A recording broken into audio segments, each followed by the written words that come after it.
Hey, how's it going, guys? This is Tamotsu coming back at you. Thank you for visiting. If you're new to this channel, welcome. Today, I want to talk about why I invested in Bitcoin.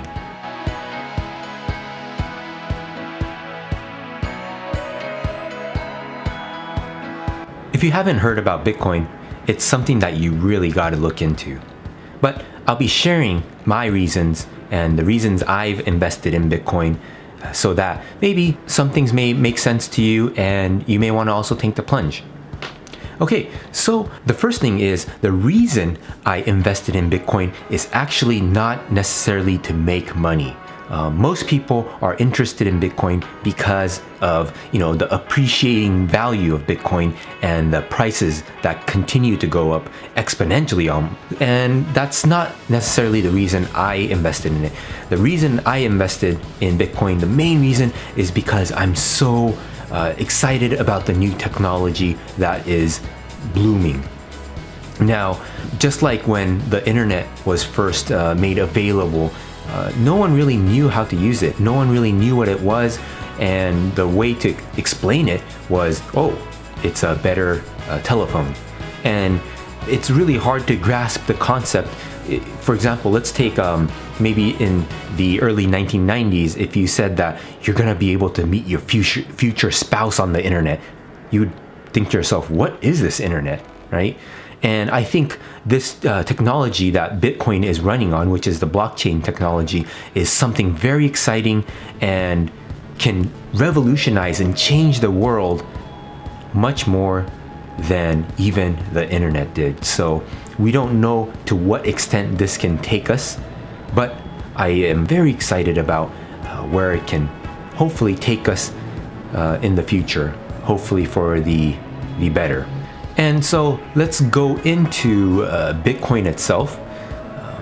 Bitcoin is limited to 21 million Bitcoin, and that's all that's ever going to be mined and available for the world. So you may think to yourself, wow, there's 21 million Bitcoin. How is it possible, if there's only 21 million, that the population of the world would be able to take part in Bitcoin? And the answer to that is Bitcoin is divisible. One Bitcoin is divisible by 100 million small increments, which is called Satoshis, right? So 100 million Satoshis will equal one Bitcoin. So it's very finely divisible, and that's something to keep in mind, especially when you're investing in Bitcoin. You may think, wow, Bitcoin is over $10,000 now. How am I supposed to be able to afford one Bitcoin? That's not the case. You can always buy very small increments, so keep that in mind. Another thing a lot of people I hear is that Bitcoin is not backed by anything, but is that really true? Okay, the currency we use in our countries now is called fiat currency, which is actually not backed by anything either. It may the most it would go as far as maybe the government backing, but there's a lot of people that have lost a lot of trust in governments, especially what's been happening recently in many parts of the world. Governments can confiscate your money for reasons that you may not even know. And so not only that, the government has the power to print money, so they can cause inflation. So the $10 or whatever money currency system you use will devalue as time goes on, because if the government is able to print money, unlimited amounts of money, of course the availability of currency increases, which means the value of the currency drops every single day. Now, again, some people say it's unlike gold and it's not backed by anything. It doesn't have value. But at the same time, why does gold have value? Yes, it's a precious metal. You can make it jewelry. You can make components of computers and things like that. But it's a very heavy material. It looks nice, but to use as transactions, it's a very difficult thing to do. So for example, let's say we have a gold bar. Are you going to be carrying that and saying, oh, I want a burger, then you shave some piece of gold off? Unfortunately, gold is very difficult to use, and Bitcoin, unfortunately right now, Bitcoin doesn't have a good system in place. So there are software wallets and ways of transfer, but it's not as easy as, say, using PayPal or Venmo or even cash. I think the time for that is coming very soon. I believe that there's a lot of people working on making Bitcoin and other cryptocurrency easier to use, and that's going to be a game changer. If you can use cryptocurrency in a really easy way, maybe even a phone tap or using NFC type technology, how easy things can get will be probably very surprising to us. And not only that, I do want to support, like I said in the beginning, I really do want to support a move forward in our world, right? There's a lot of areas that the world needs help in, and this is a new technology that can potentially improve the lives of a lot of people. I'm not as optimistic as some people who say it's going to bring everyone out of poverty. I don't believe would be the case, because there's a lot of psychological issues that each individual person has to overcome in order to create or understand that they can create value. I think pulling everyone out of poverty is not really an easy task, but this system, the Bitcoin system or the blockchain, would be able to aid in creating a foundation and structure so that people are able to exchange value across the world. Not only that, blockchain technology is already being investigated by many companies, and I've actually was lucky enough to go to the Blockchain Expo in Northern California a few days ago, and saw that, there's a lot of big companies looking at how to best use this technology.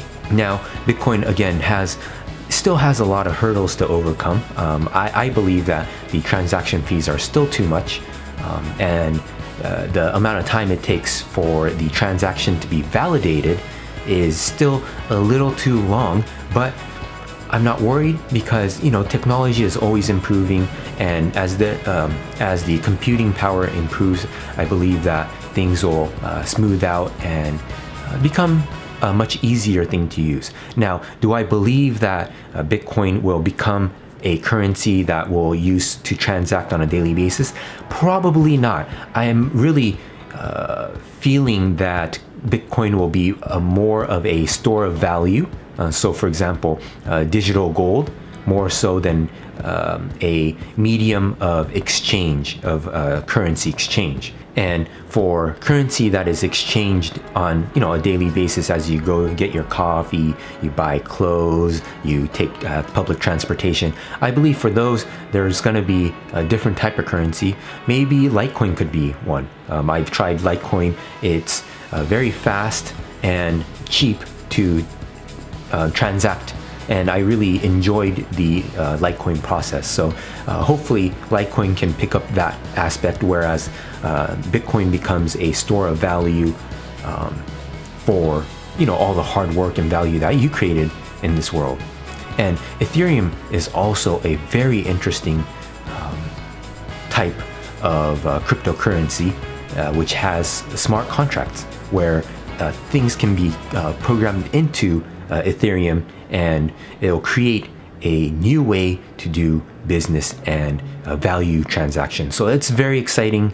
This is a very exciting space, and I hope that this video will encourage you to do more research. I'll definitely be putting out more videos from what I learned. Everything is new, and it's been very difficult for me to understand, but I know one thing, that it's very exciting, and I've been really taking this seriously. And I've started to go to expos, so I hope to share all that information with you in this very exciting time. We're just at the beginning stages of this thing, and if you're thinking to yourself, is it too late to invest in Bitcoin? It's already over $10,000. My answer is no. The reason is the herd is still not here, but they are coming.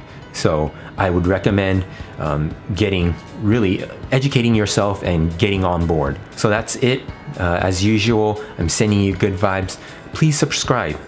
Please thumbs up this video and comment if you have any questions or anything pertaining to Bitcoin or blockchain. I would love to kind of hear your comments and your ideas and what you see the future bringing. So again, please subscribe. Have a great day.